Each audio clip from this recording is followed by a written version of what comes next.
And give me just a moment longer.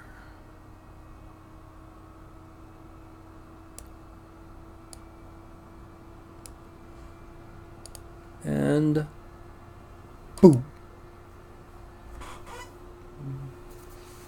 Yes, I'm here. And yes, I'm waiting on this afternoon's patron to return. I have to admit,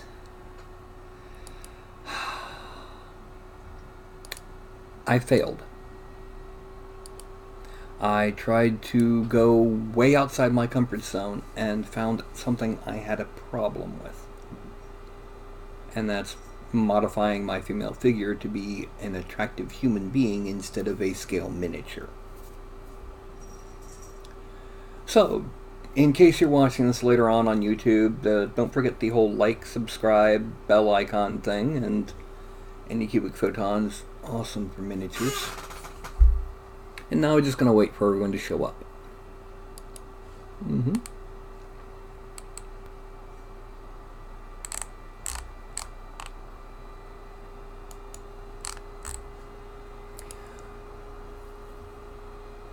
And by the way, I would like to add that as of this afternoon, I hit 400 subscribers. Woohoo! Which means I average about a 2% subscriber to view ratio. Live.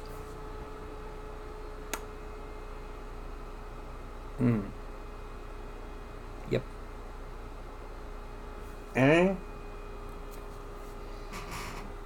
So anyway, I'm willing to bet that sometime within the next 5 minutes I'll have a Carlton visit, hopefully after people start trickling in. I do not know what tonight's patron is going to ask for. I'm going to say that ahead of time, that's why the title is Retry. Also, this coming Tuesday, I'm going to be sculpting the last figure for my Wednesday night gaming group. Hopefully, I'll get it done, printed, and primed in time for that game. So, we have at least someone else who's popped in. Now, we gotta wait for my patron so I can find out exactly what I'm sculpting today.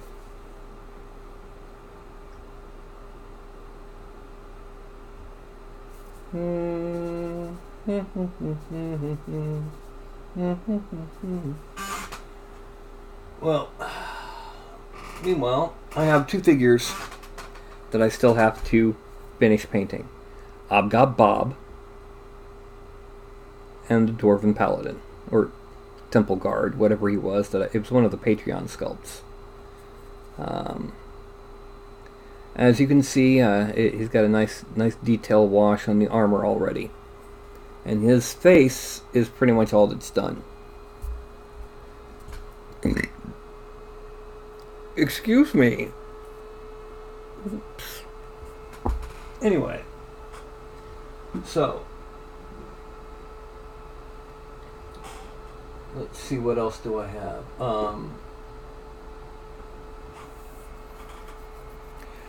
Right now it's just waiting on the patron to show up. So. I don't even know what gender, what class, what species. I don't know anything about what I'm about to sculpt. So here's hoping that it's something a bit more than just human fighter in chainmail. Which I'm pretty certain it will be, because this guy seems like he's on the ball. Thankfully, I have yet to have a boring sculpt for the Patreons. In fact, lately, it's like they're trying to challenge me. Okay.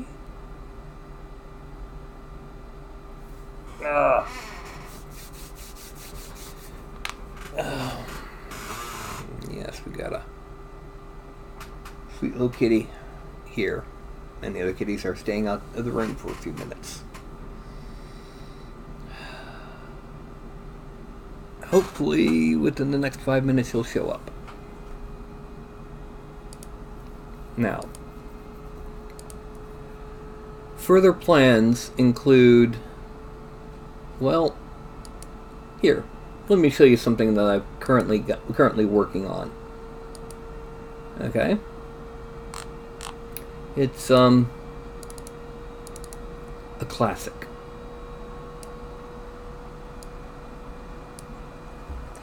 Now, I'll admit, the final version won't be that skinny.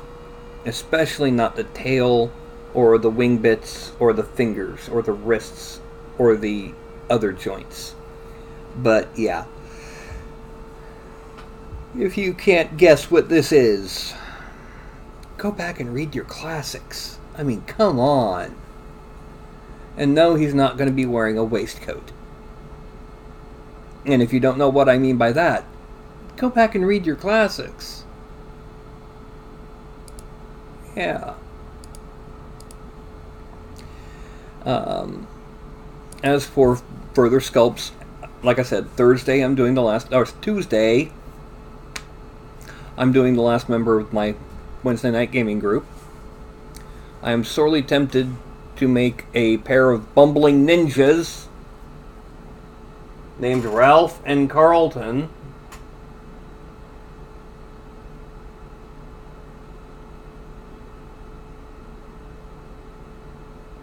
Yeah. Isn't that right? I'm going to be putting you back down on the floor now. Anyway, he's a human cleric, the character on Tuesday, but for some reason he decided he wanted his character to be in a tux gown. He wanted to strut his stuff in a tuxedo gown. Okay. Thursday, I'm not certain what I'm going to be doing. In fact, Thursday, I might not even have a show. The reason for that is that right now my mother is in a short-term nursing facility with physical therapy. And she's expected to be discharged on Thursday. So if everything gets done before about 6 or 7 o'clock at night, I'll have my show. If it doesn't, I won't. Now, I'll be repeating this later in the show because none of my regulars are in the show right now. There's no one in the chat right now because apparently people don't care about the bell icon. Anyway,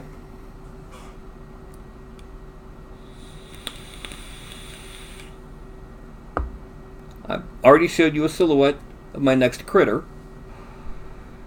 and as many of you know, I'm working also on a mix and match orc set. Torsos, heads, arms, lower bodies, with and without riding lower bodies to put on boars. Yep, not boars and Natasha. Boar. Wild boar. Tusks. Nasty. Mean. Running. Standing. Charging. The whole 9 yards. And I've also got some plans in the future for let's just say some darker themes.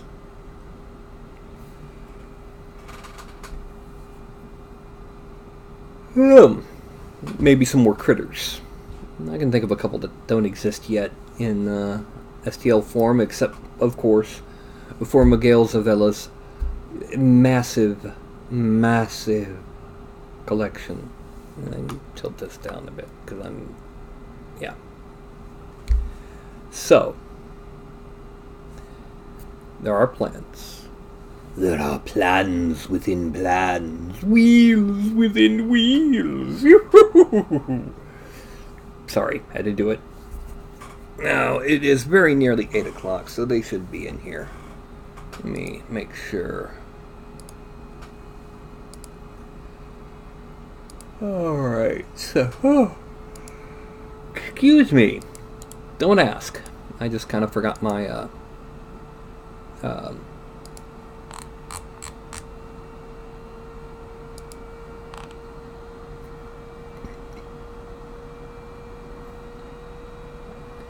kind of forgot my nap today. Self-promo.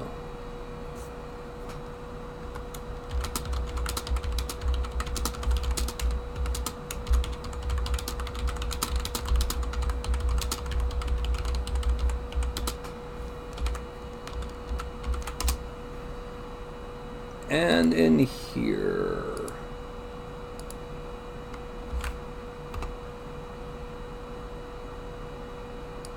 Okay, now get some soda.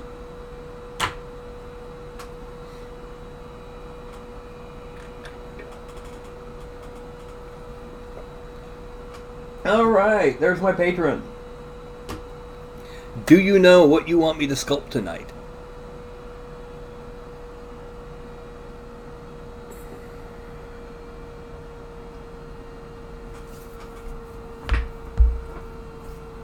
As once again we experience the 10-second lag that YouTube has as mandatory.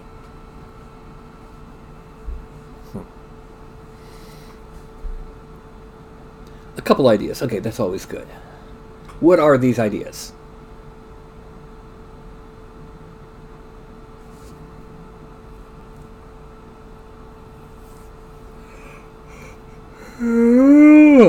Excuse me.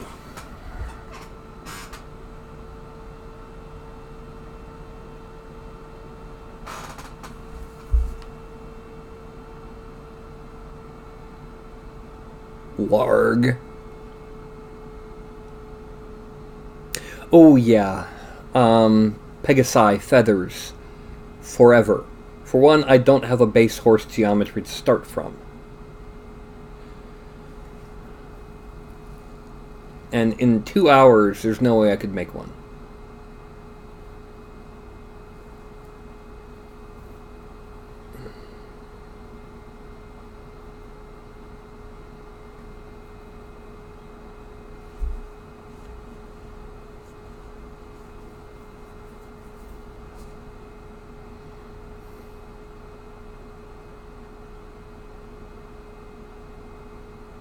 Okay, what's idea number 2?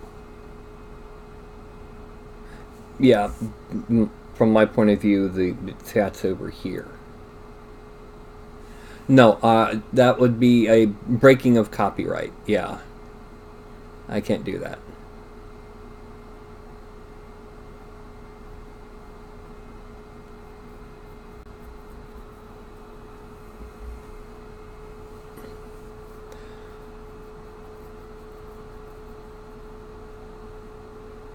Because MZ4250 is allowed to post his sculpts on Shapeways as long as he makes no money off of it.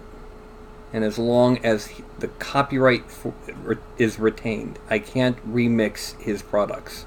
Or WizKids would go, what?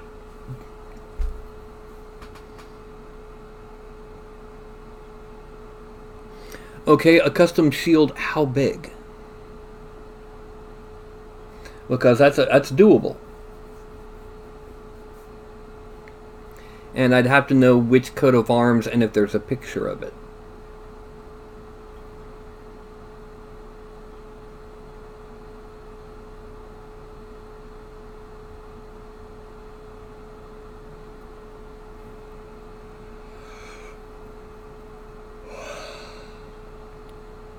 Okay.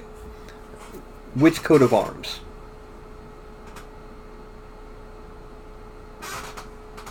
Nyrond. Okay, give me just a second here.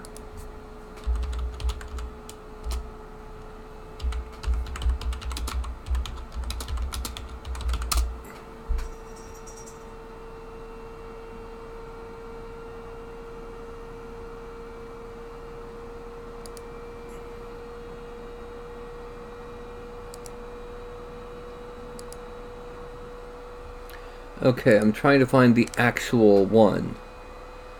Because, alright.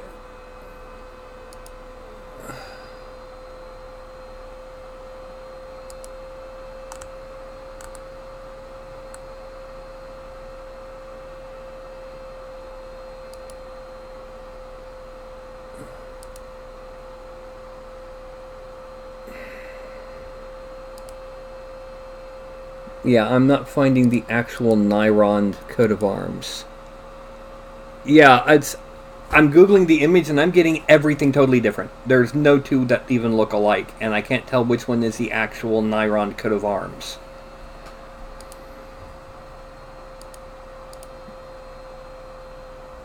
I mean, let me put it to you this way. This is what I'm getting.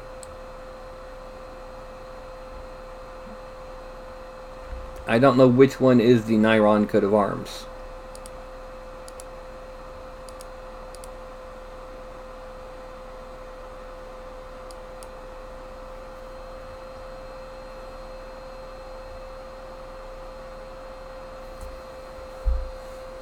The red and white, with the golden sun in the upper right and lower left.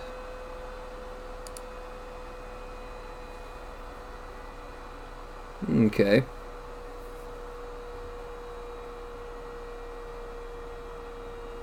Okay. That's doable. Now, do you want just the shield? Because I'll tell you right now, doing it with the full helm, dragon, lion crown, etc. will be outrageously difficult. Okay. Well, it's a good thing I have 3D Studio Max open then. And what we're going to do is I'm going to just go ahead and... Why can't I do it when I'm doing a transition? Alright, now I'm going to initially assume a basic size. And to do that, go ahead. I'm going to start with a cylinder.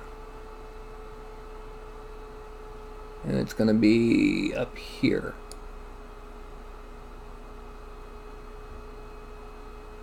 And there.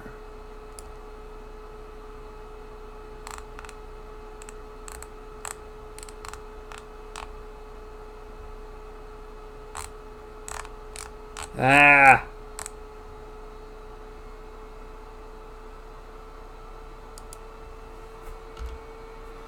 Okay. That might be too big.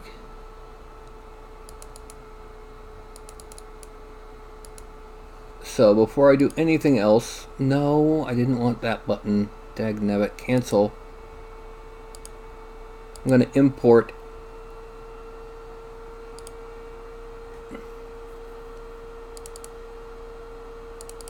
nope, wrong one.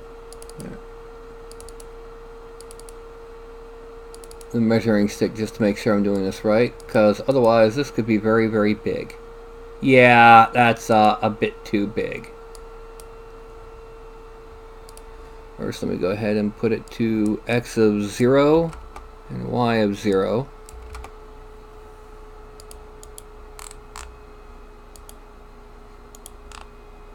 And we want to kind of shrink it until it's about there. Okay.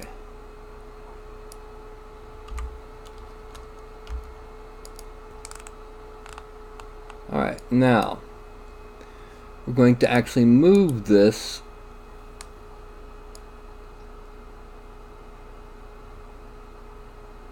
and then over to here.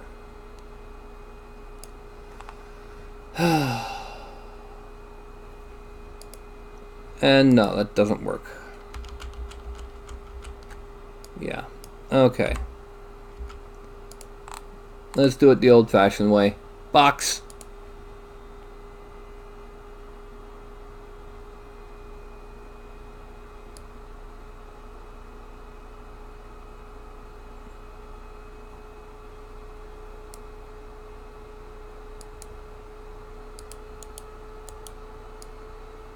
And that should do it.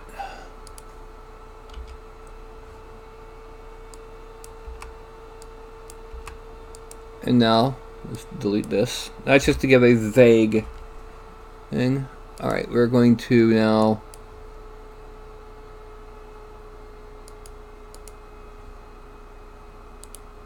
go poly, reset transform, and 0 the figure, 0 the pivot. Now, the next thing that we're going to do, loop, we're going to chamfer that, basically to give us, actually no, let's do it, make sure it stays even, let's do it this way. And then here. It should connect. Now, what we're doing is we're making the shape of the shield first. So we've got to have some base geometry to work with.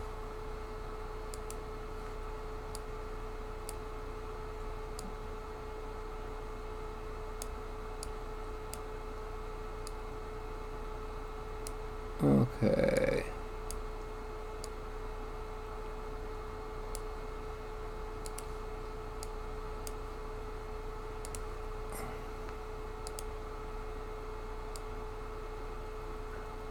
There we go.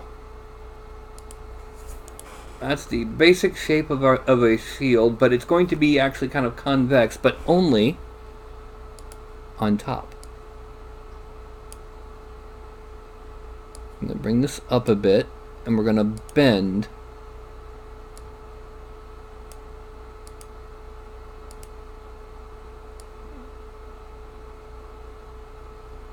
that way.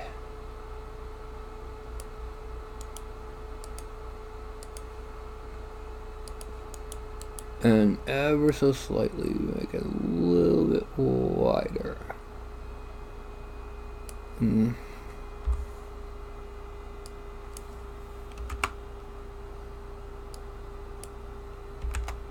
Okay, and then we're going to pivot this a little. Actually, we're going to skew so that the top is a little bit,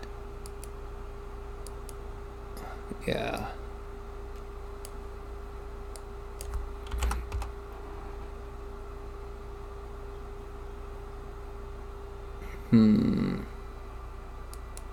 Yeah, there we go.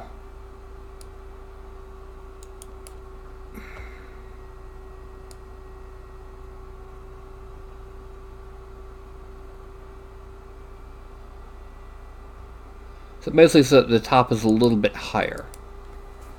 Now, before we do anything else, select these, loop,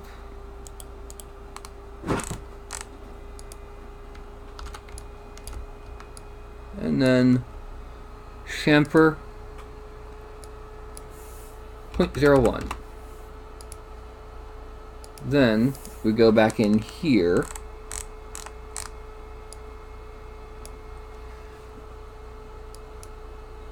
There we go. And we mesh smooth a couple times until it's nice and... Okay, one more time. Collapse all.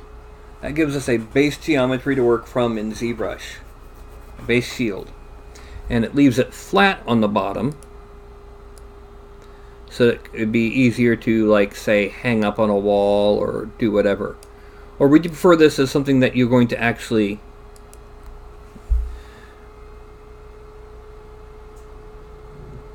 Oh, okay. It's going to be a miniature shield. That's what I needed to find out. So I didn't need to do half of what I did. In fact, half of what I did was bad.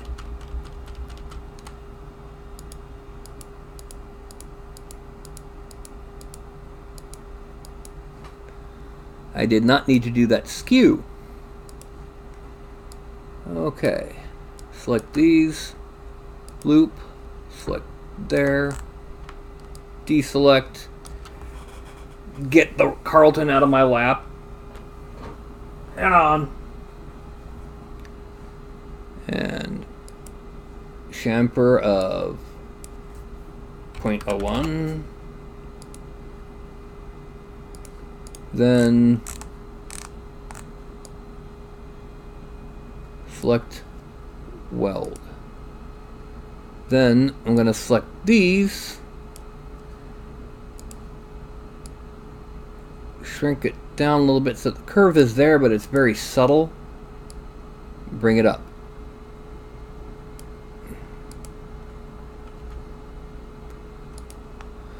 Okay. I also need to kind of narrow it a bit because it's a little bit too wide for an actual heater shield. There. Next, we select all of these.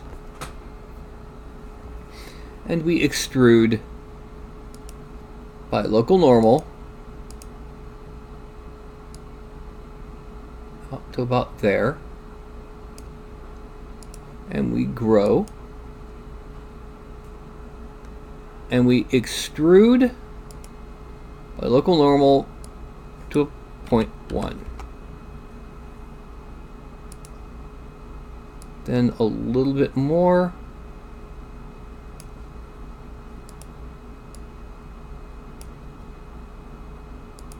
And then another 0.1. Then we're going to inset by 0.1.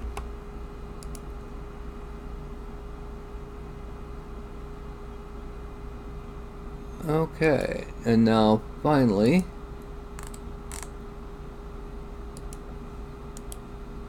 if I mesh smooth it now, no. Loop. Chamfer. There. Now I mesh smooth it. This is the general shape of a heater shield, but we kind of need to taper it a bit more.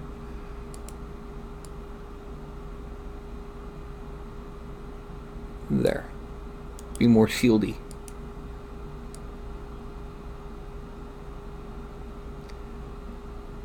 And then the next thing we're going to do is we're going to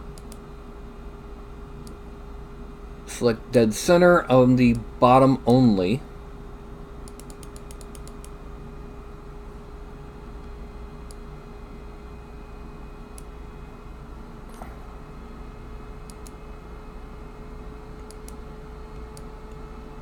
Turn these off. Turn these off. And then we're going to get a use soft selection and spread it till it's about there.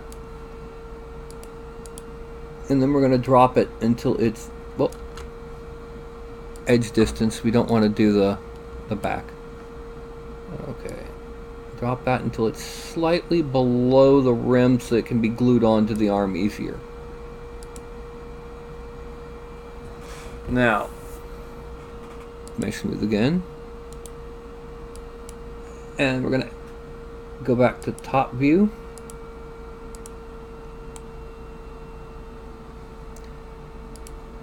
Now, because of the scale we'll be working on, alright, the best way to explain the coat of arms for that is that the various little bits in the white fields, the black little poofs, are called a sabel, or sable.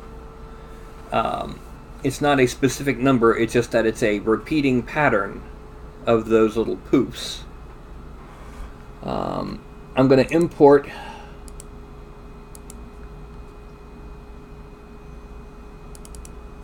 let's go ahead and just import my the nature priest I sculpted last time, but only the body, just because all we need is just the scale. Okay, this is already way too big, so I'm going to shrink it down to about there.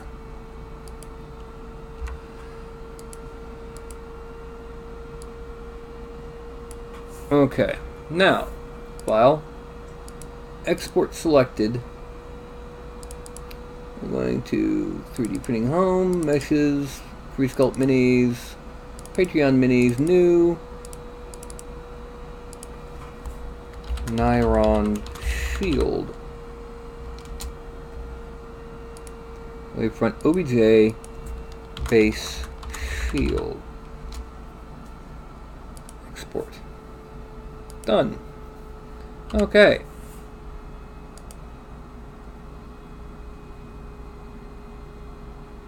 Now, we're going to import it. See, I'll be honest, I really need to get a co-host that can keep track of chat for me. Because I'll be sitting here drawing and talking and completely lose track of what's happening. Okay, now what's going to happen here is the first thing is I'm going to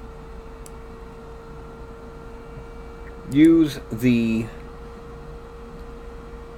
orb cracks brush, but after I subdivide it a few more times and dynamesh it to 768.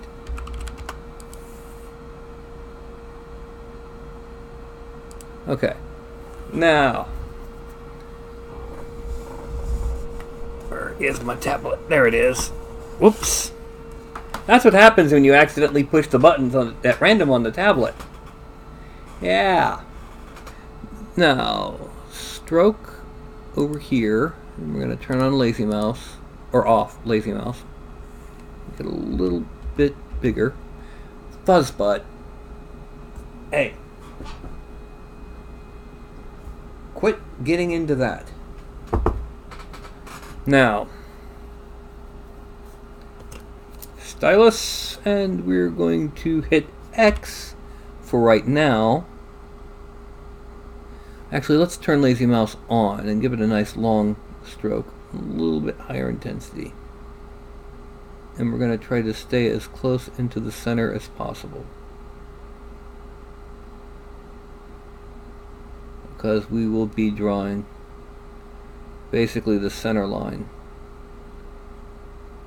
between the fields. Then we're going to go down to here and do the same thing.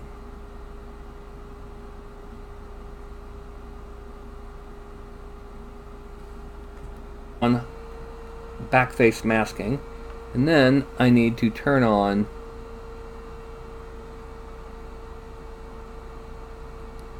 and mask off the rim here. Actually, no. I'm going to go ahead and give it one more subdivision. Then I'm going to mask off the rim, so I'm not drawing the rim.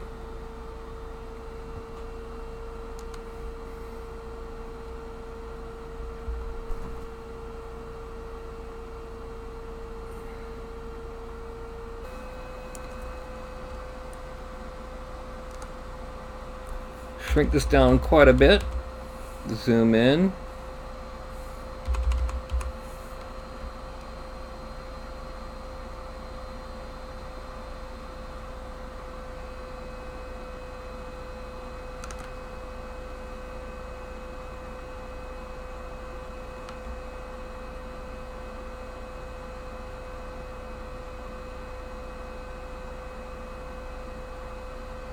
Wait a minute, let me try this.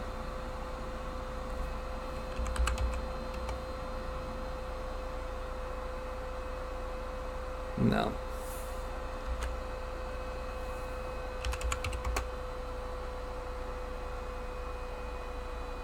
Yeah. No.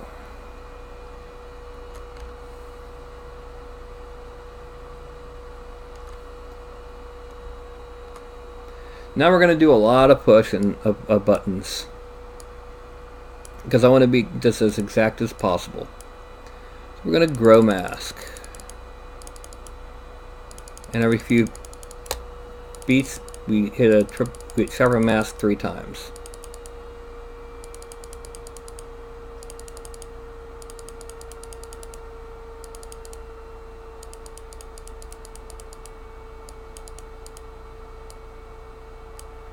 Okay.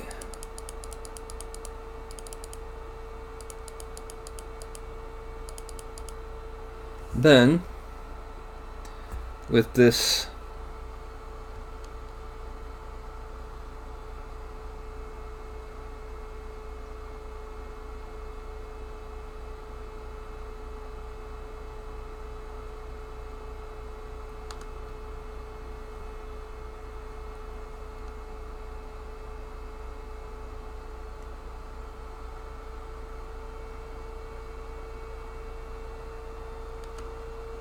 alright, and then finally back up here and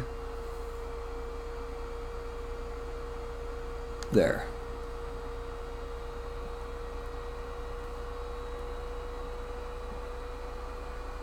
And then what we're going to do is we're going to split split masked parts. And then merge down.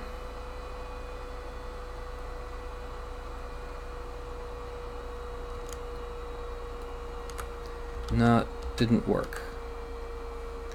Polygroups. Group mask. There we go.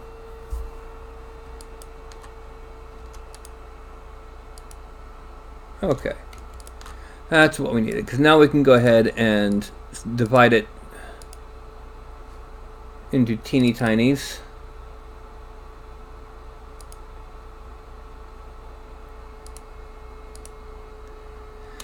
Then select this, mask it all, and now draw without harming the thingy. Alright, now, orb cracks. No, we need it bigger.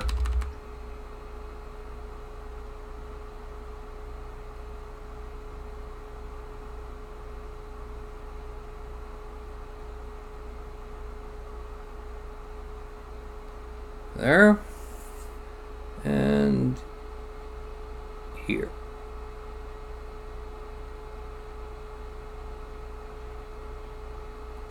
Okay. Now, the next thing that we're going to do is we're going to use the layered tool. No, we're going to use masking to make this the sun.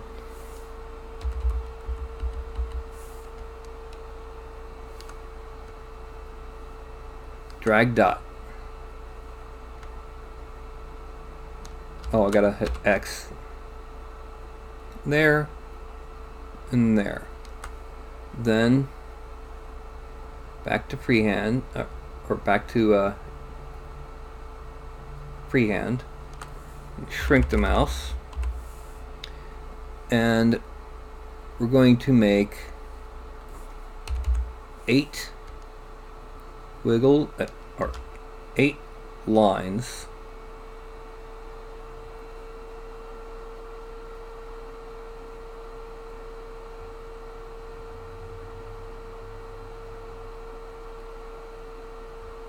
And then we're going to sharpen them all.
I'll be honest, I haven't played in any adventure set in Greyhawk in 20 years or so.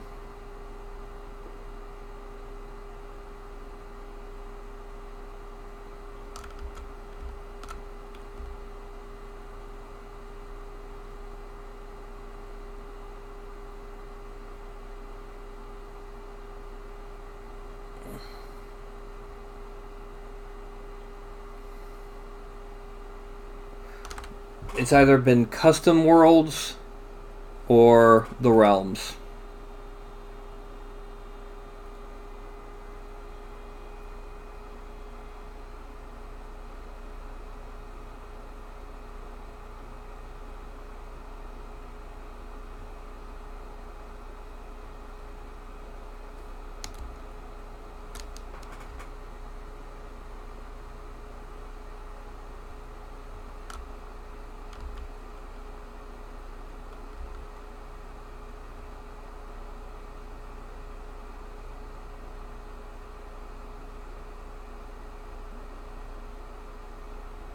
For example, on my Wednesday game, I'm doing Dragon Heist Waterdeep, soon to be Dungeon of the Mad Mage.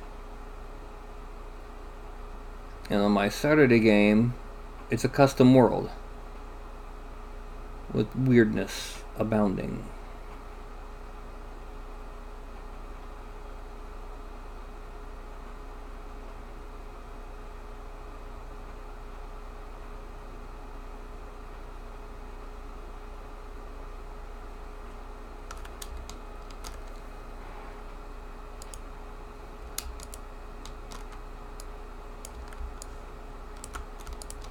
And now I go down to masking and invert. Because these are going to come out. Deformation. Offset Y.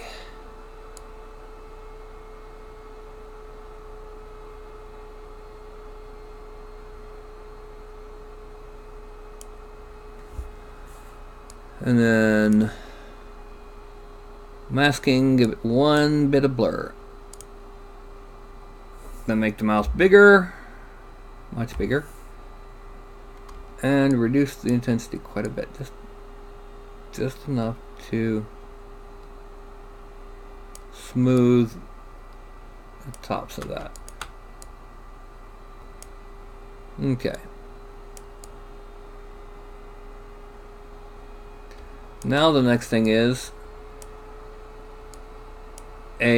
how to do the tufts, in which case my suggestion will be to use the Orb Cracks 2 brush, much smaller, and literally draw them in. Let's start up in the upper right. Okay, we need it bigger than that, and we also need to turn off Lazy Mouse.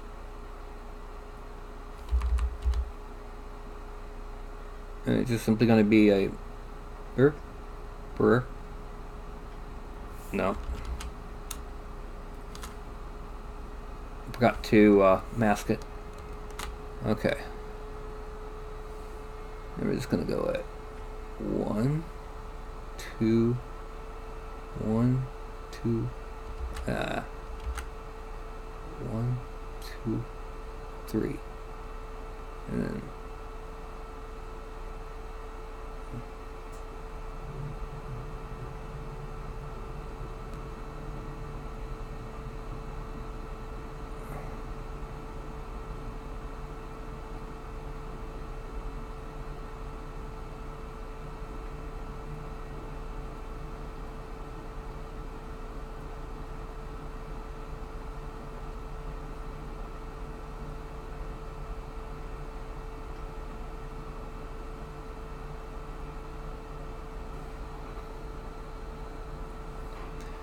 over here.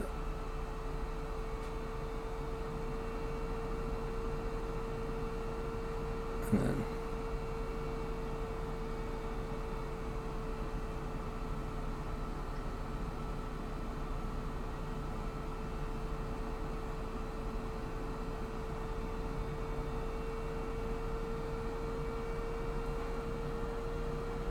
really and truly, that is the sum totality of making a shield like that. The only thing left to do now would be using the layer brush with laser mouse off, drag dot,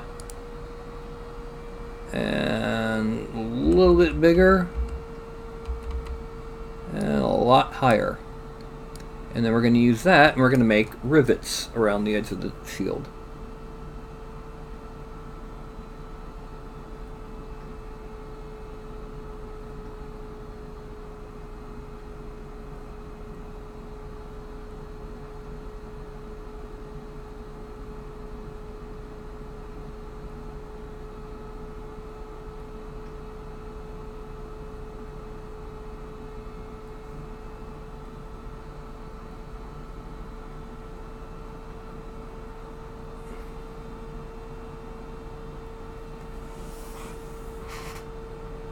No,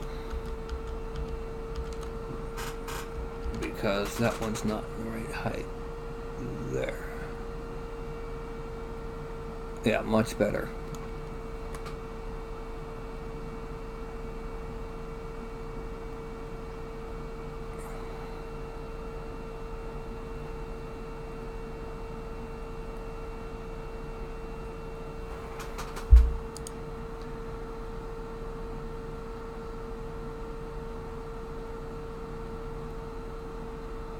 I hate to say this, Wilbur, but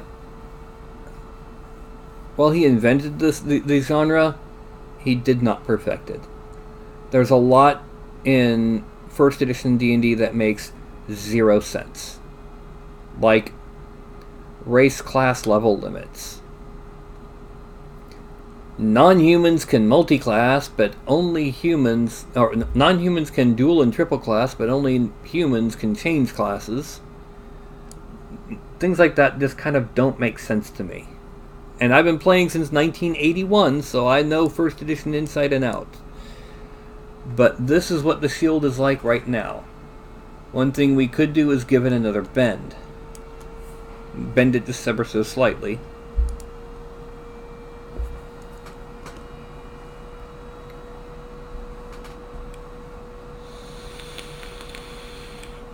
Also, Gygax wrote for some things in 3rd edition. So you could say that 3rd edition is canon. Actually, they don't need to be symmetrical because they are literally where somebody went bang, bang, bang, and they weren't perfect engineers. I would bend it by coming down here to deformation and using bend. No, not Z. Not...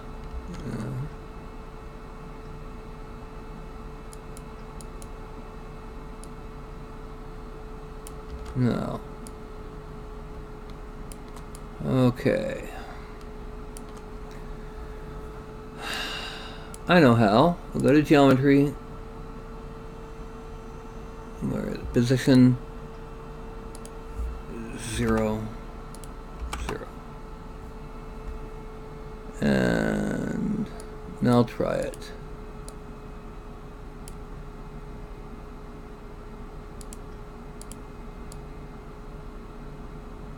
No. Okay, I'd have to bend it in 3D Studio Max. But right now with 2 million polygons, that'd be kind of difficult.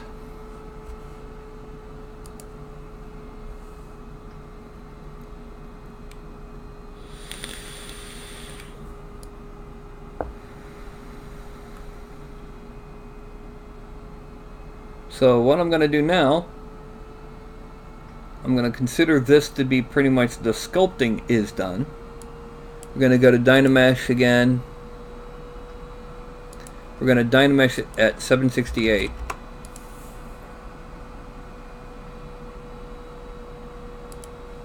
And then we're going to decimate it to 35,000 triangles.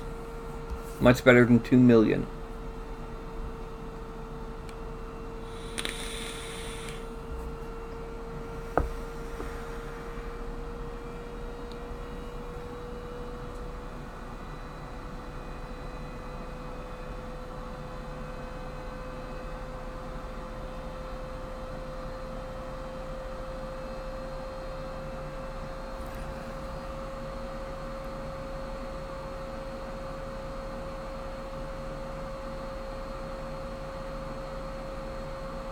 Okay.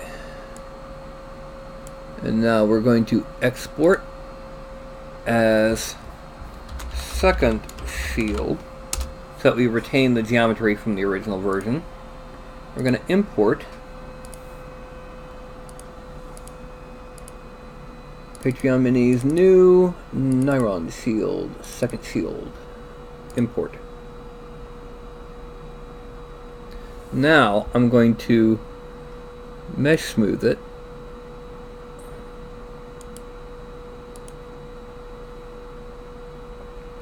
We are going to take all of the vertexes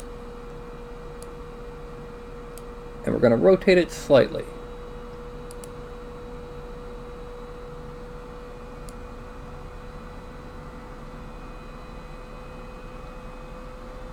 Because of the fact that we are going to, in fact, bend it. Bend.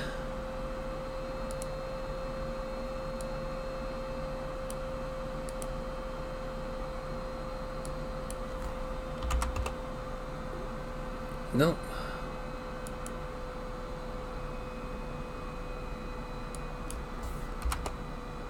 There we go. That's what I wanted.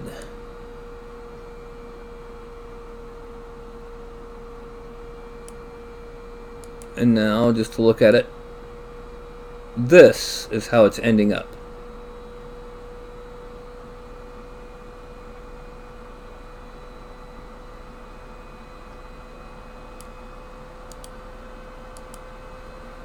Now, let's see what happens when we shrink it down to about how small it'll be on the model. And sure enough,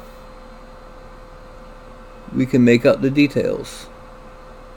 So they should print, at least on resin, and there should at least be the hints on FDM. Okay, and by doing it flat, you'll get more likely to get these smaller details. Okay.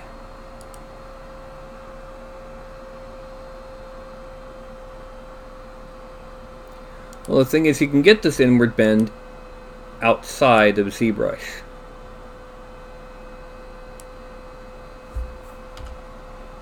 What the heck?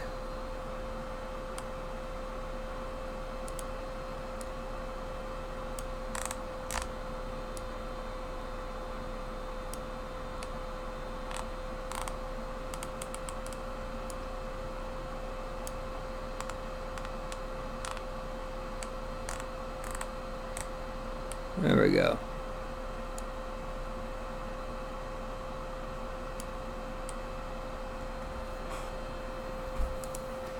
Now that's 210,000 polygons. We're going to export it again.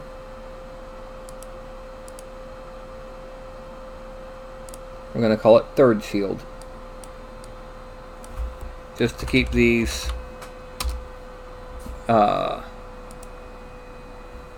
sequential geometries done. And we're going to now import third shield. As we keep our, we now have that bend. We are going to Dynamesh it again.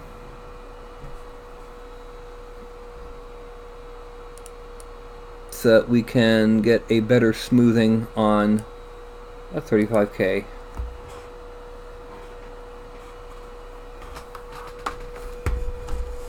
Alright, get some soda while it's decimating.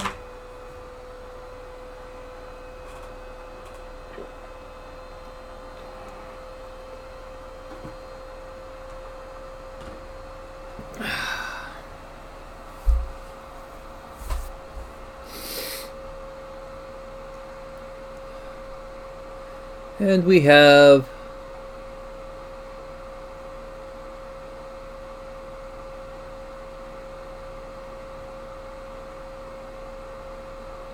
for 69,996 for Niron shield, the Niron shield, and you can't even tell that it's been reduced to that. And again, we shrink it back and we can see the details.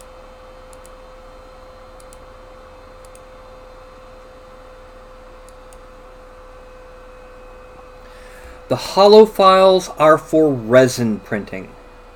Case in point,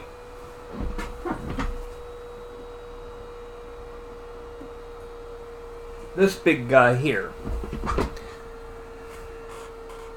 If his torso was not hollow, that would be a huge amount of resin that, number one, you'd be wasting a lot of resin. Number two, it would actually be harder for it to separate from the FEP film at the bottom. And it actually makes it easier to print. Because when you've got a large surface area, it's hard to peel off that film.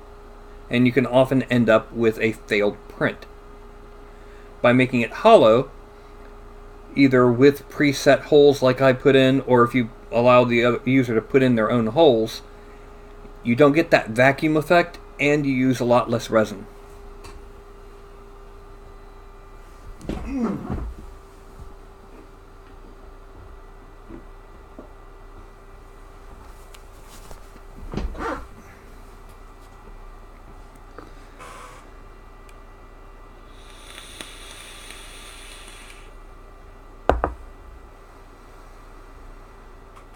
Okay, the shield is done.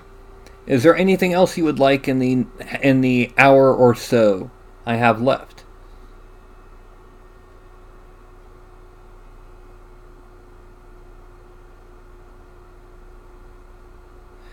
Now, Largash, I would not use the hollowed parts on an FDM printer because they would need supports on the inside.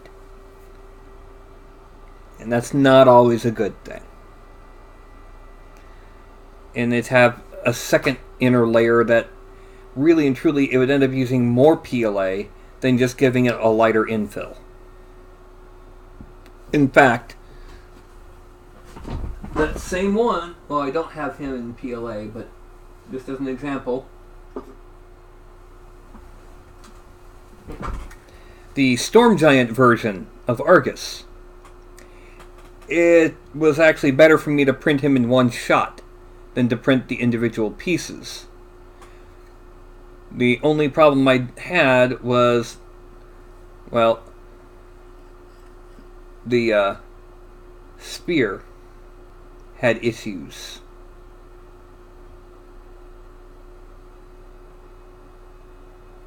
So, yeah. Okay, that's a full 2-hour print. 2-hour sculpt, and this is only supposed to be a 2-hour show. I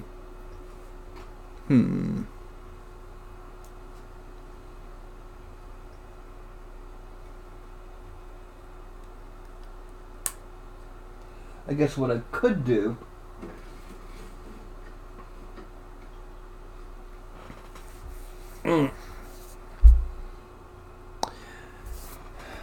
okay, let me go ahead and pop to here.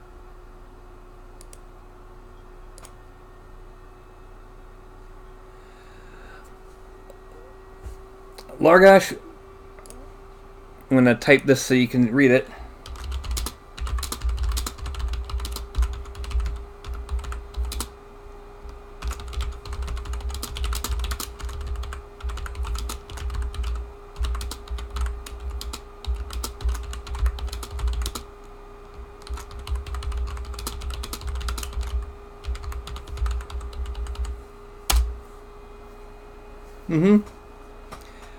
It's understated, but it heavily implied that the Capulets and the Montagues were effectively criminal organizations.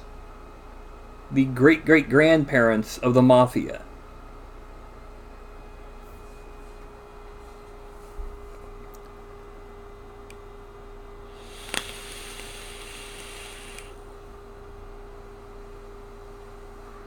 Now, modern clothing, that can be a problem. But just... So, you come into my city, and you steal from people that are under my protection. And you don't even have the respect to come by and kiss my ring.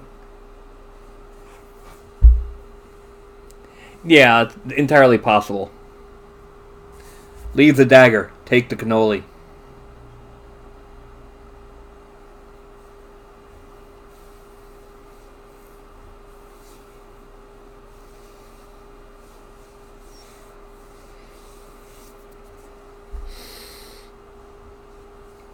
See, she,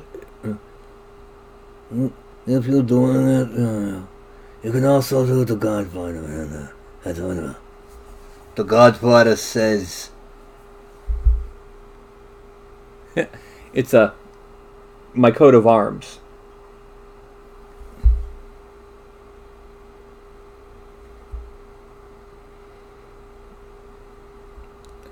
All of a sudden I had a mental image of a new magical item.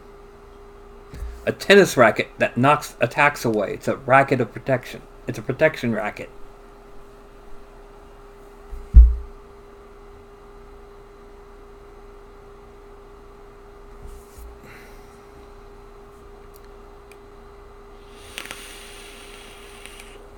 Okay. Alright, how about this? Hexes or squares on your maps. When I would run, if it was indoors, I would use squares. If it was outdoors, I would either use hexes or nothing and use measuring tape to measure how far people were moving. Give me a second.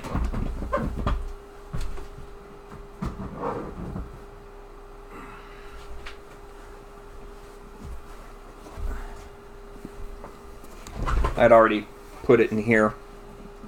I showed it this morning, but I think you weren't here. I finished the Elven Paladin.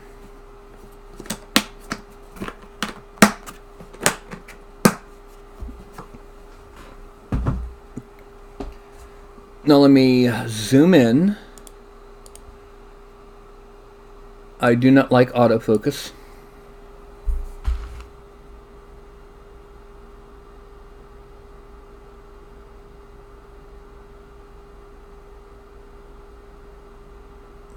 This is the Elven Paladin.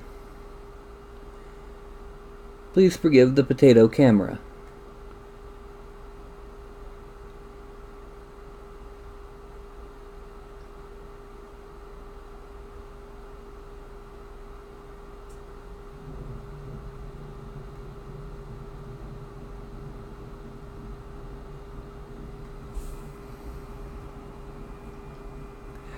Now,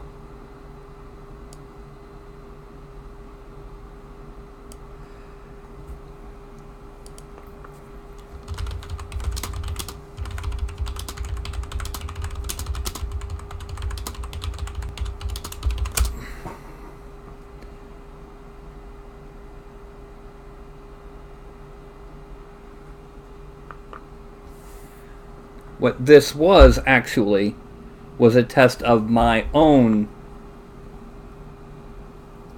wash mixtures. Oh, it's just shadow.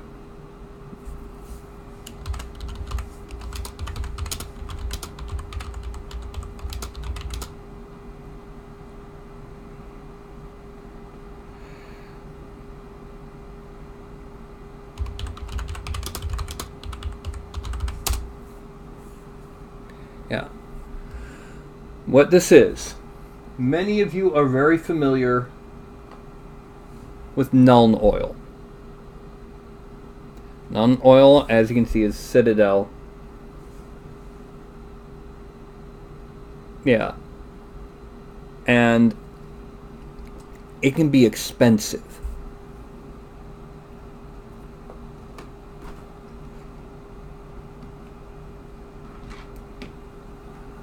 I mixed distilled water, matte medium, and flow aid in here. Then I took black and blue inks, filled it to about there, and then filled the rest with that. Have fun, Wilbur. Give me your email address on the Discord if you can, so I can send you the file.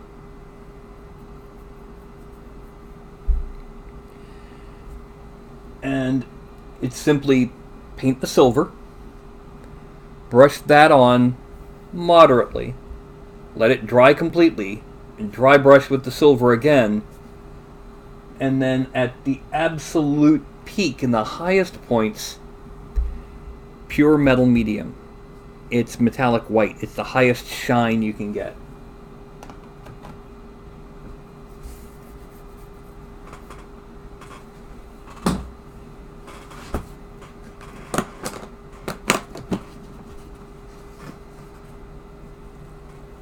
I also have one of my lizard brutes.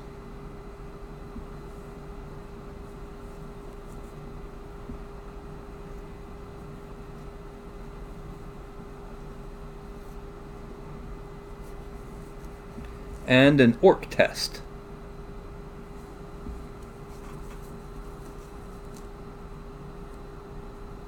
Oh no, no, no, no, no acetones.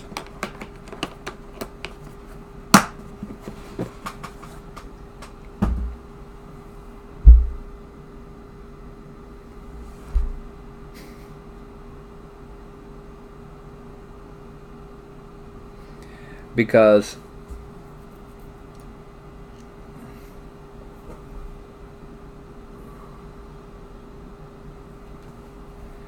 I'll be painting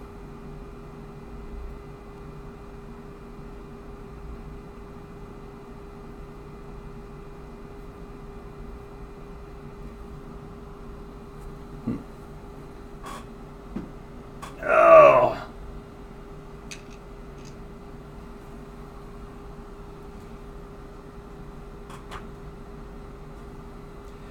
I use water with a tiny drop of dish soap from my brush water.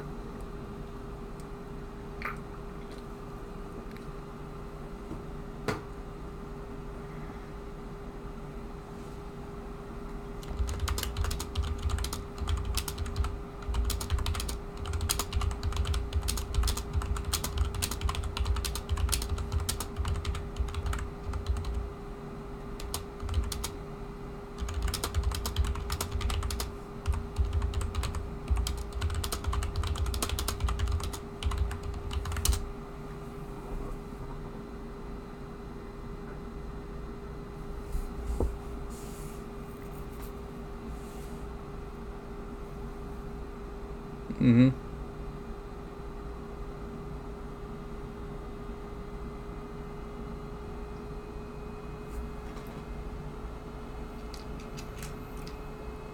I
brush all the way for me.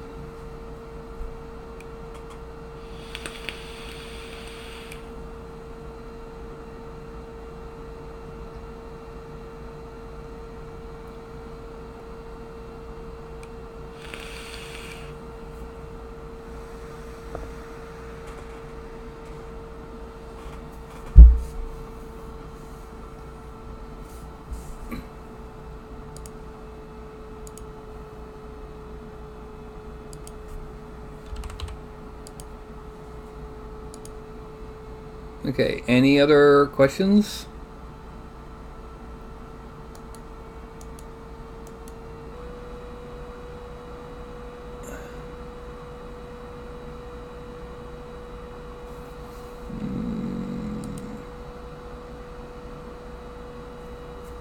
Yes, I use an anycubic photon. That's why there's that there. Anything I would I wanted to be able to do but couldn't. Have an entire room with a full-on gaming table that's large enough for both large D&D games and putting in terrain pieces for tabletop war games, the whole 9 yards. I'd love it. But yeah, I'd use the here's just a basic, ordinary, regular figure here. Let me burp. The detail around the collar, the hair, could not be gotten without an FDM printer. The book. I mean, you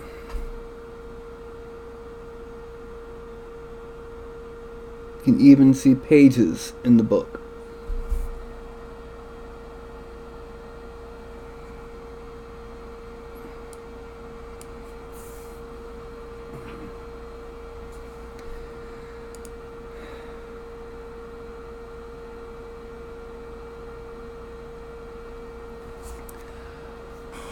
For the resin that it comes with, yes. For any cubic green or any cubic red, those settings will work great. For any other resin, the settings will be different. And that's because the resins take different amounts of UV light to cure. There is a Google Docs document that somebody cooked up that gives you tried and tested settings for different resins for the anycubic photon. That's the link right there. Now, to warn you, they are a starting point. Because if your local environment is different from the environment of the people who made those settings, you're going to need to tweak it a bit. And that tweaking is, well, very often it's going to have to be, you just got to guess. Like if you're having problems with the model not staying on the supports as it's coming up, you might need to increase your layer time because not enough of the support is curing. If the figure looks kind of bulbous and cloudy, your layer time's too long. And same thing, if you can't quite make out some of the details, but you almost can, try reducing it just a little bit. That kind of thing.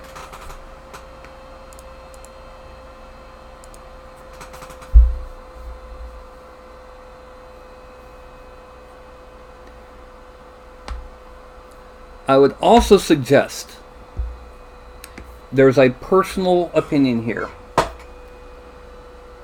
There's a program called Chitubox. Chitubox. The anycubic photon slicer is a modified version of Chitubox. As things stand right now, Chitubox is better at making the supports. It is far less likely to make a support that, for example, if I have my hand like this, it won't make the support lay against the arm. It'll angle it so it doesn't. On the other hand, the latest version has a problem with occasionally skipping layers or occasionally having a layer suddenly flash out so you get a very thin layer of flash. So what I do my supports in Chitubox, save as STL. And that saves the figure and the supports I've made. I load it into the photon slicer for the actual slicing.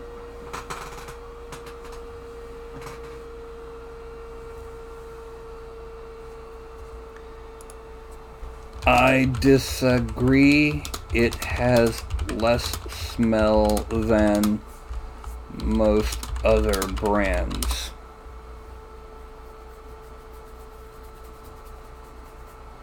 Especially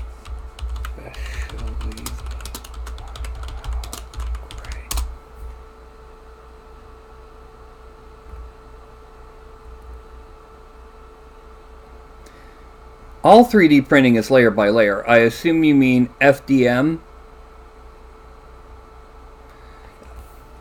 I assume you mean FDM?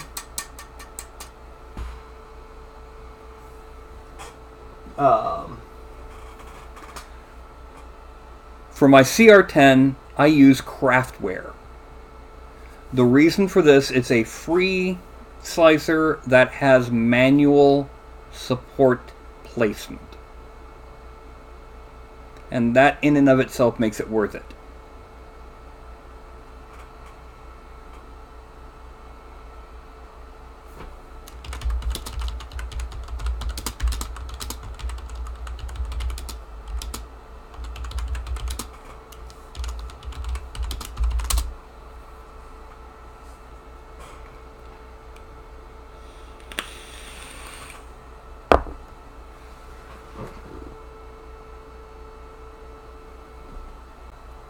Transparent green.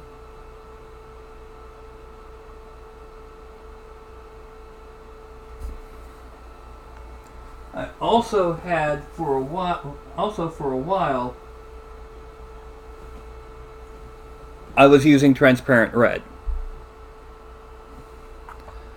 The red and the green use almost identical settings. It's not that it doesn't smell, it's that it's not as bad.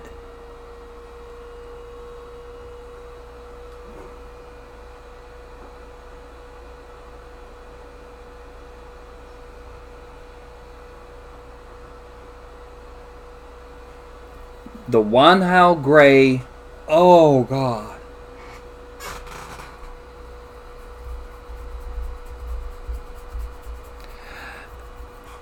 Cura has one thing that makes it worth miniatures. It's got a thing where you add a roof to supports so that when you can just pop it right off. One thing.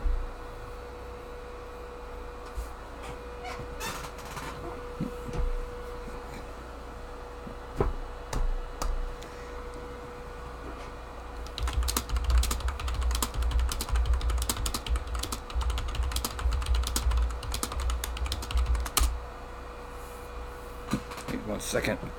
Putting this back over there.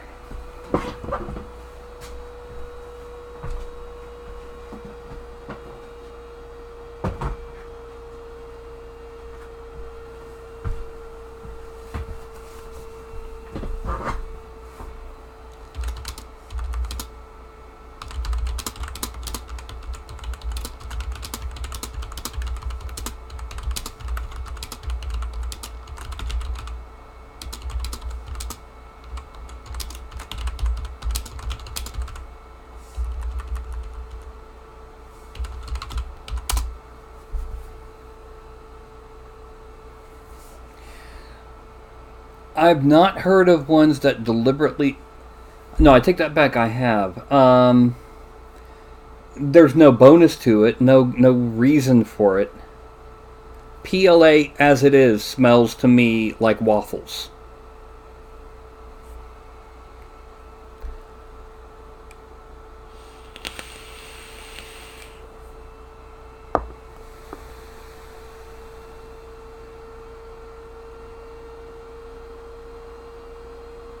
Yeah.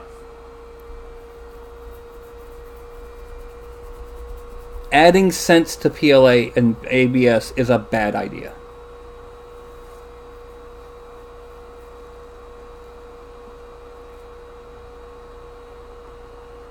There's a reason why I'm sticking to PLA and why my photon is literally on the opposite corner of the house in the laundry room.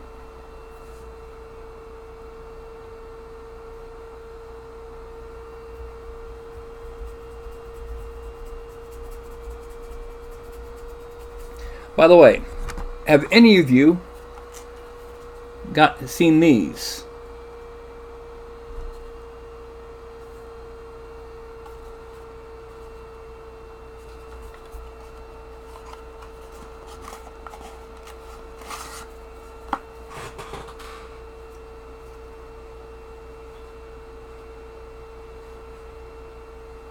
Comes with the figure.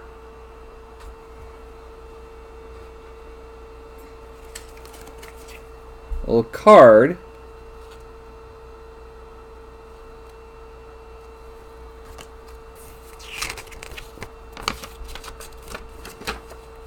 And instructions.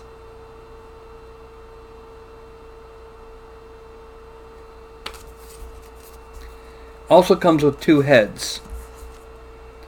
The helmet he's wearing here.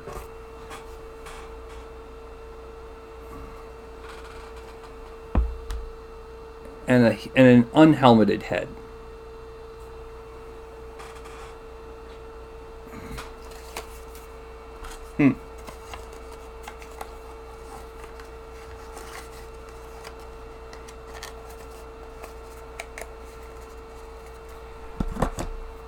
I didn't.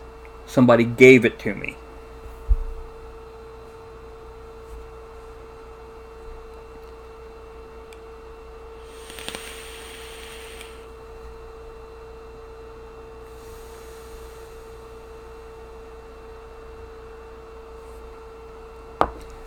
The only thing GW I have bought in the past 15 years, that miniature case and a couple bottles. Nuln Oil, Agrax Earthshade, a Grelin Badlands texture paint, and Sterland Battlemire texture paint.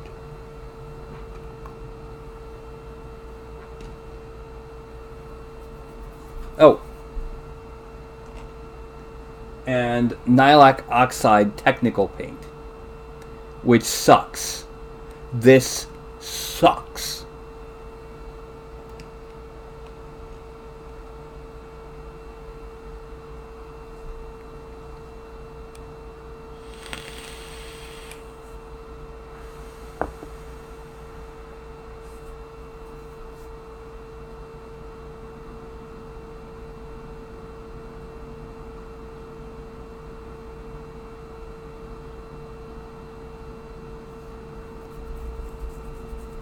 Mm-hmm.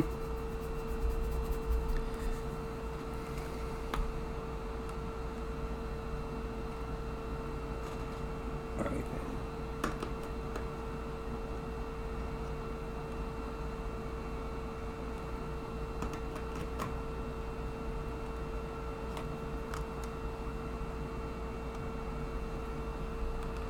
Etc., etc.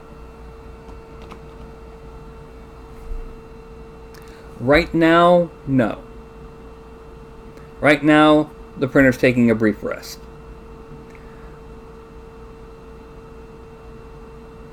No, they don't. These do. These don't. Also, I put in stainless steel BB.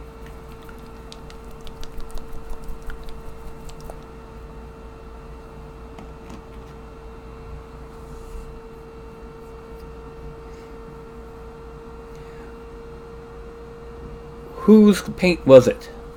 Was it Games Workshop? Games Workshop pots are horrible about that. Now, I've only had these for less than a year. And to give you an example... Oh, yeah. But to give you an example, there was a painter I was watching a video from who has been using the Vallejo paints. The model color and the game color and the model air and the mecha color, also by Vallejo. I had a bottle that was almost 10 years old. And he shook it up and it dripped right into his palette. The problem with those tin cups is the same as the problem with these pots.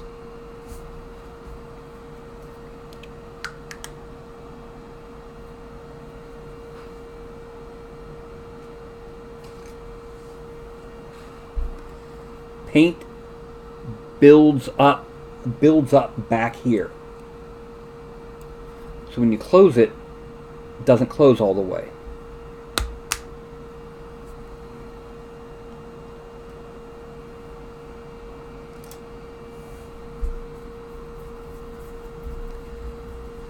So those tin cups will build up around the rim of the bottle and around the rim of the cap and not quite close perfectly and dry out.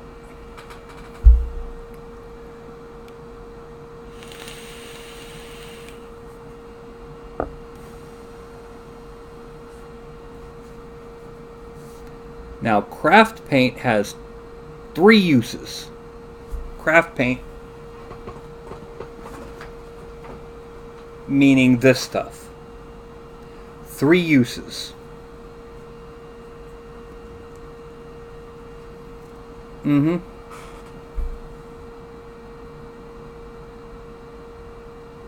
Where do I get what files, Gavin?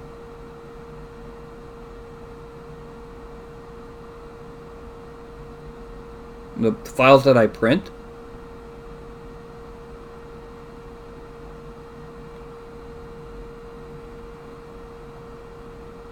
I make mine. Almost everything up here. Almost everything up here is one of my sculpts.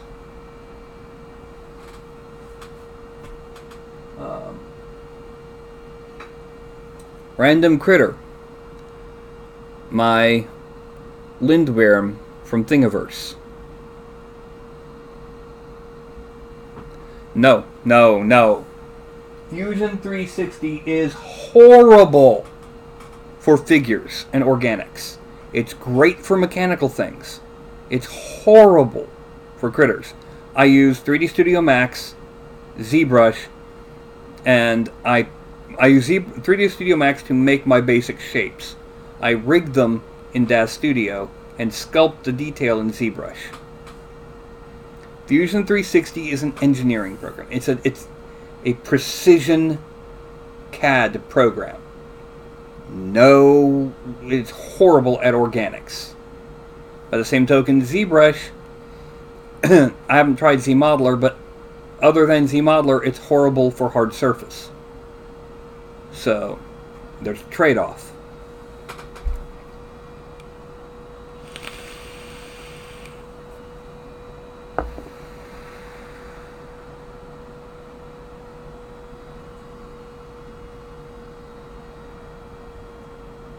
But, like, where is it?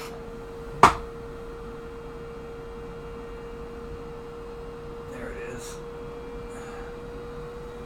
Last week, I had a patron sculpt, and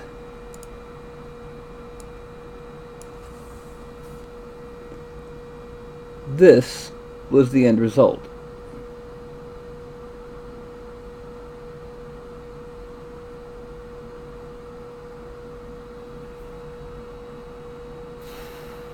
Ooh.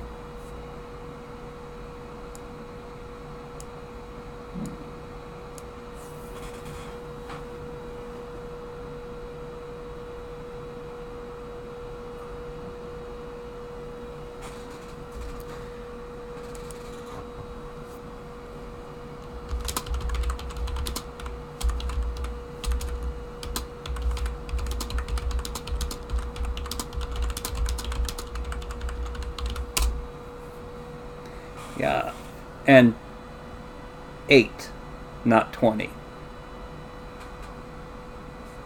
They're between $400 and $500 each right now.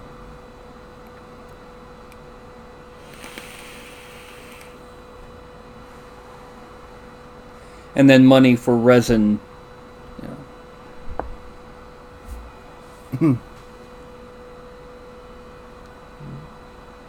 No.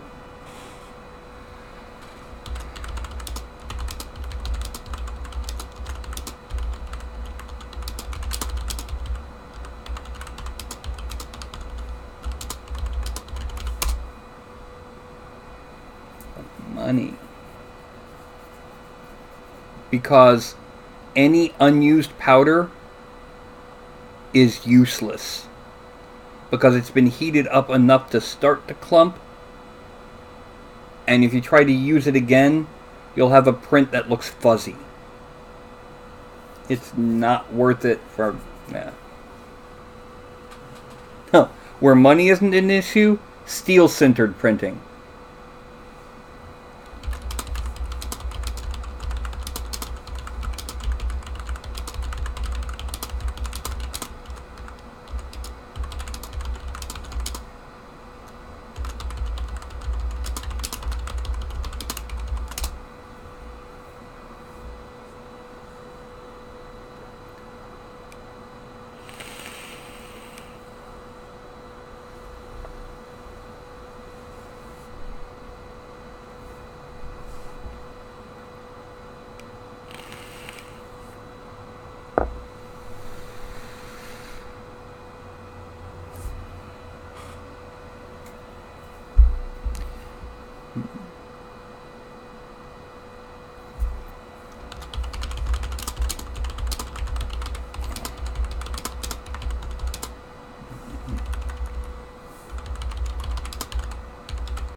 As in, scan my face, load it into ZBrush, and make prosthetic makeup. ZBrush. And then just...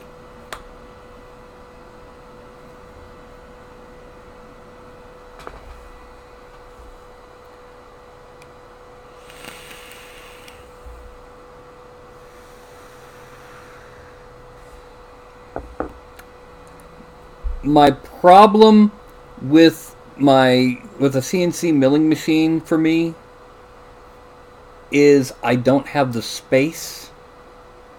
Very small house. And it's a very loud thing to have in a small house. It would be interesting.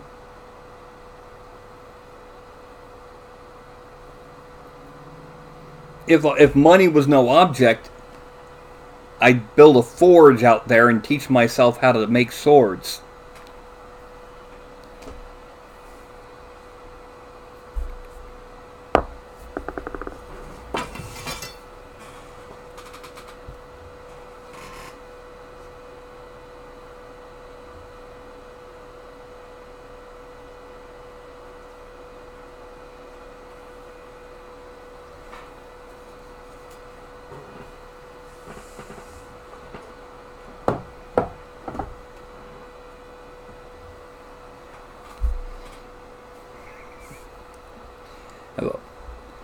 You know, have the bandsaw, power hammer, pneumatic press, belt sanders, angle grinder, TIG and MIG welders. Yeah.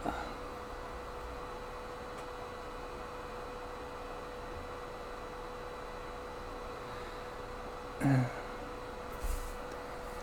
am biased against the katana because of the mythic cult has developed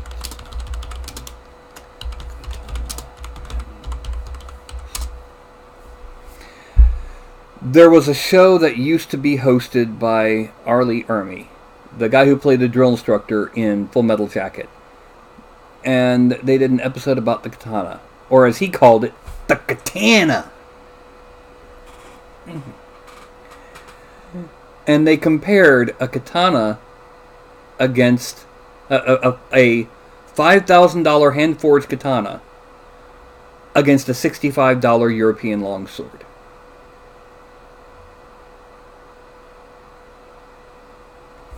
And, yeah. Guess which one turned out better? In all honesty, a longsword is better against a heavily armored opponent. A katana is better against a lightly armored opponent.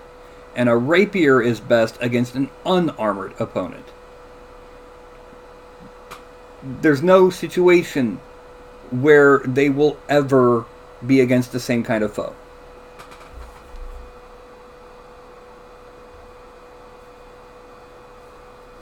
Well, against a light armor, like Japanese samurai armor is a light to medium armor. It's mostly lacquered wood and cord.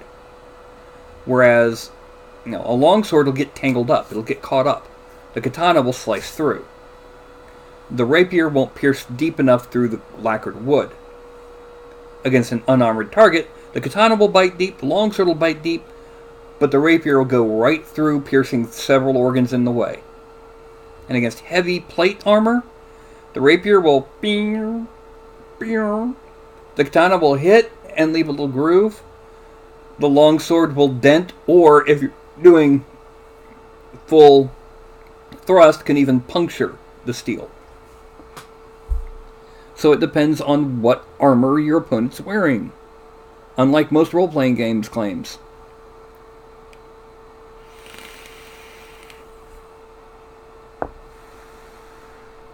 But in general, which weapon is best entirely depends on the skill of the person using it.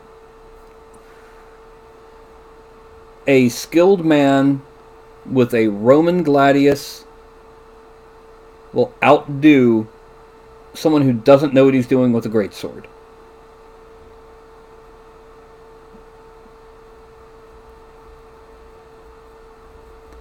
A Zweihander sword would be a pain to forge. Have you ever watched any of these shows where they're forging? You have to have a special custom forge for anything longer than a standard arming sword or that Viking sword of mine. Yes, Mark, and quality though. I'm assuming that they're all battle quality. Well, not just Forged in Fire. There's other shows where they do it. Case in point, there was a show about them trying to figure out what the deal was with true Damascus steel. True Damascus steel is not forge welded. Hammered out, it has that watered look on the surface.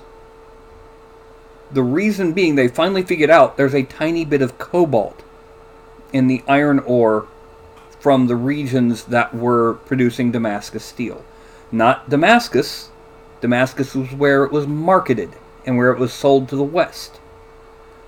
But the regions that actually produced Damascus steel, there was cobalt in the ore.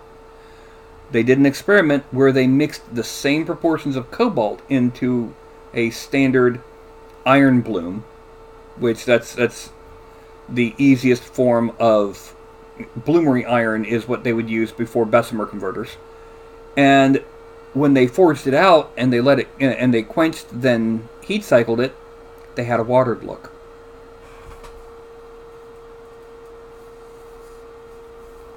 Oh yeah, that was bad. Obsidian is best as a mahuatl. You get the wood and you embed chips in it.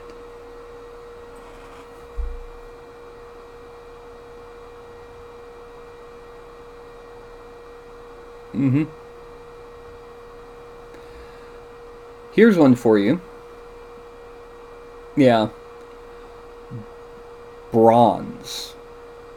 Did you know that when you make a bronze sword or dagger, after you pour the bronze into your mold and you pull out and you clean it off, you then have to hammer it. Whereas steel weakens when you hammer it, especially if you hammer it cold. Bronze hardens under force. It's what's called work hardening.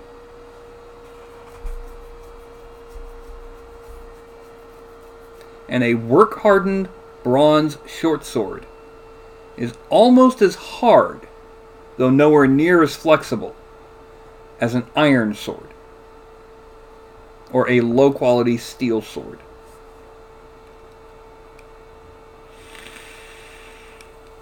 If it wasn't, why did they use them for thousands of years?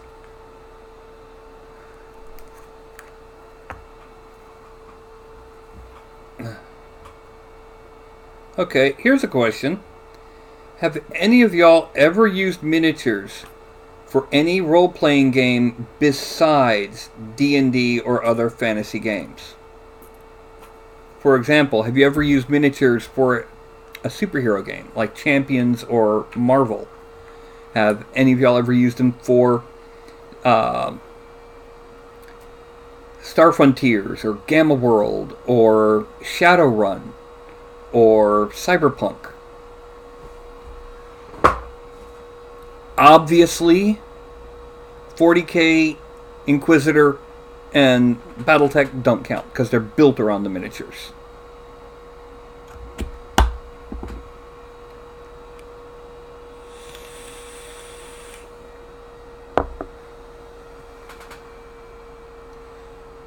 Chromium, I don't know. Maybe the thing is, you alloy the steel before you forge it. It's entirely possible, but pure chromium, I don't know.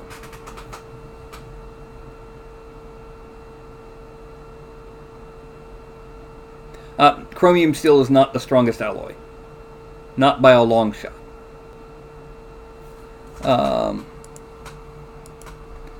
Chromium steel is stainless steel. That's right, chromium steel is stainless steel. Strongest steel alloy in the world.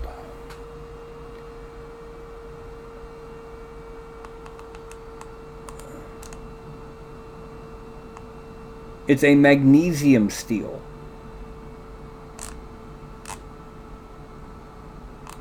Strongest alloy in the world.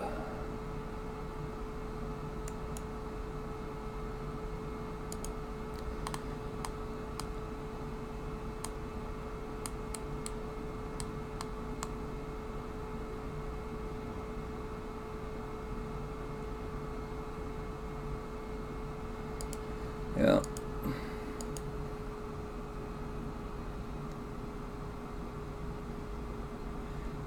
Yeah, most stainless steels are chromium alloys.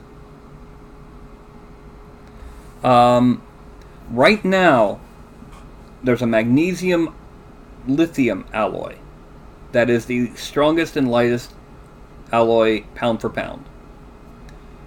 For volume, for the thing is, you don't want super light steel for a sword. For armor, it's great, but for a sword, you do need that mass. You need, if this sword was made out of titanium, titanium is roughly half the weight of steel. It would be the same durability. Contrary to popular belief, titanium is equal to steel. It's just lighter. It's the same strength, but lighter. It would not hit as hard. It would not cut as well, cleave as well, chop as well as the steel because it has the mass. The best steel, the strongest steel alloy, I believe, there is a cobalt osmium steel with with carbon nanofiber woven into the crystalline structure. I don't know how. The problem is you can't forge it. Oh. Yes.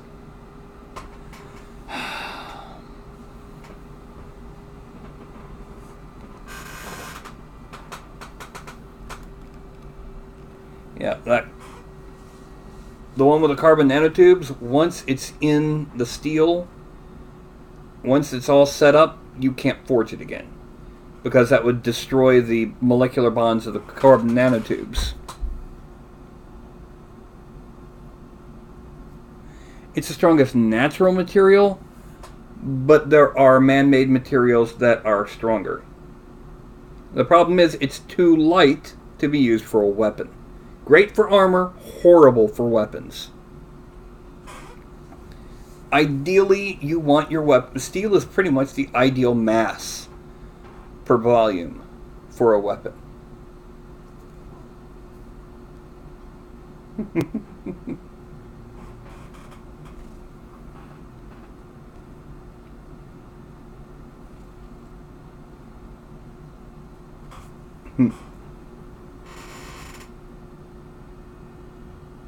But this is an example. Stainless steel is mediocre for weapons and knives because while it's easy to sharpen, it can't hold the edge. The edge is soft. What are you doing? Whereas high carbon steel is more likely to break rather than bend, but will hold that edge. So there's a forging technique called sanmai. With sanmai, you have carbon steel, and this is the edge, and then you got a sandwich, a U-shaped bit of stainless steel around it, and then it's forge welded.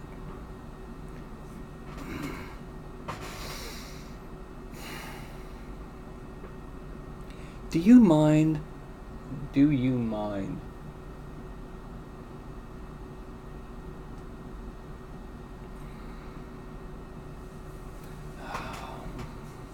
This is Carlton. This is typical Carlton. Can I put you down on the floor now? Can I put you down on the floor?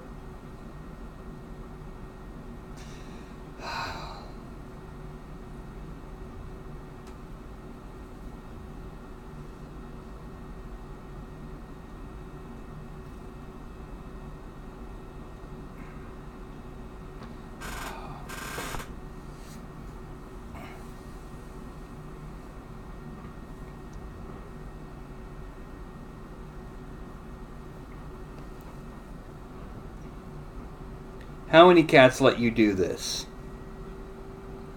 And then just snuzzle your hand as you're doing it.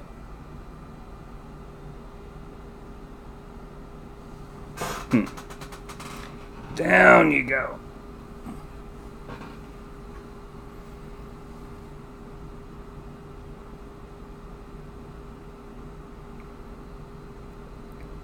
Wait a minute, 3% carbon?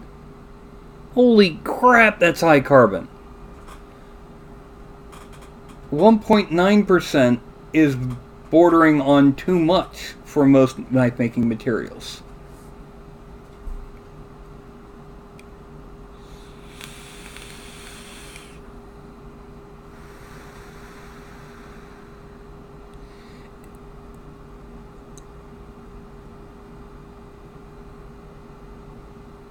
Yeah, that 3% carbon, holy cow. Anyway, the only time that powdered steel is used in knife or sword making, as far as I know, is in what's called canister Damascus. You've got a metal canister, like a section of square pipe about that long, fused at this end.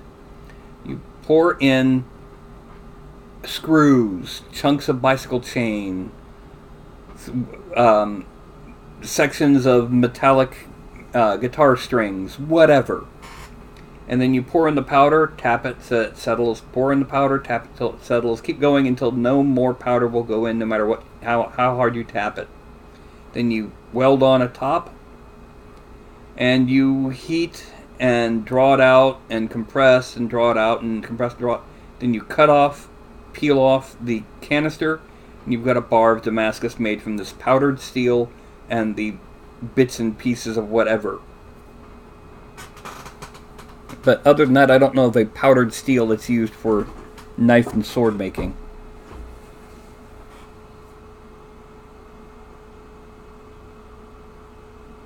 Which is why it says technically difficult for knife makers to use.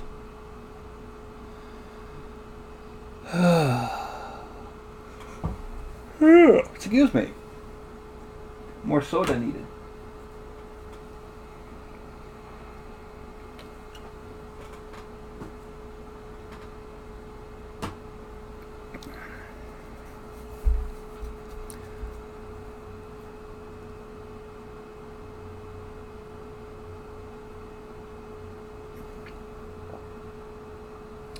It depends on the quality of the resulting print.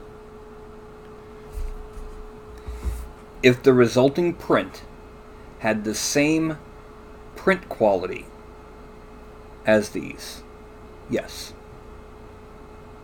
If it does not, then no. At the end of the day, the print quality is the most important to me. I want to be able to see all of that detail.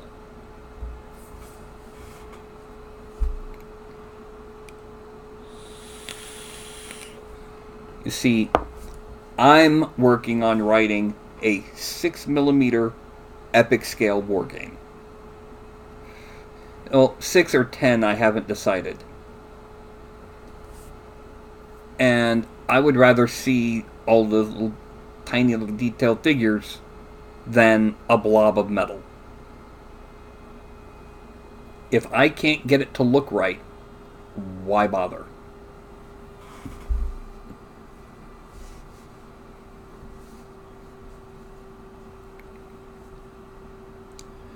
What's funny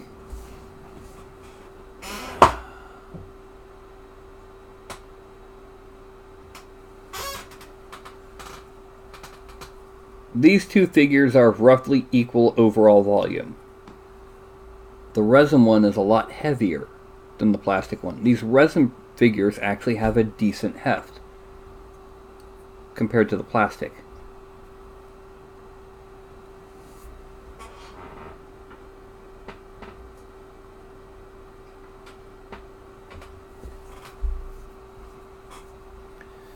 Okay.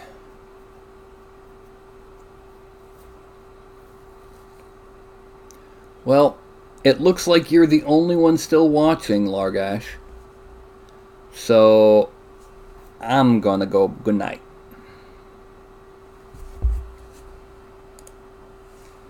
So,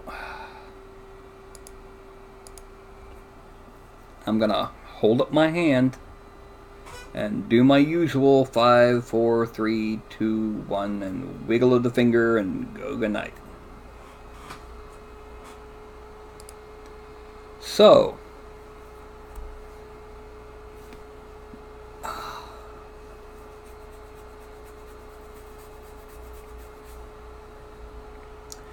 that's going to be a 5. Oh, let me wait till I can see my hand. Okay, it's going to be a 5, a 4, a 3, a 2, and a 1. Consider, who's your favorite voice actor? Do you even have one? Good night.